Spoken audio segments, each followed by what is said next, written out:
Mexican salamander can regenerate entire limbs, parts of its heart, and even its spinal cord.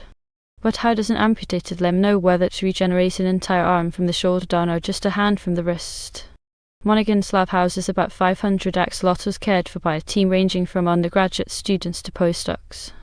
His research focuses on uncovering why nerves are essential to this process and what unique cellular properties allow axolotls. The team focused on a cluster of stem cells that form at the wound site after a limb is lost in animals like the axolotl that are capable of regeneration.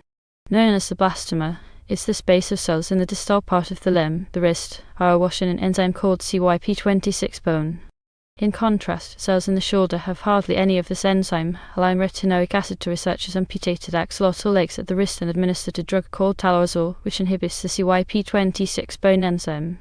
By turning off the brakes, retinoic acid accumulated, scientists used Crispr gene editing technology to knock out the SHOX gene in axolotl embryos. The resulting animals had peculiar limbs, normal-sized hands and fingers, but significantly shorter arms and forearms. By understanding how the axolotl reads and executes its genetic instructions for regeneration, scientists can begin to think about how, someday, we might learn to write our own genetic instructions. To bring this science closer to clinical applications, salamanders do not possess a magic gene for regeneration, but share the same fundamental genes as humans. While an injury in humans activates genes that induce scarring, in salamanders there is seldom different. The salamander can re-access the development program after injury. Humans cannot.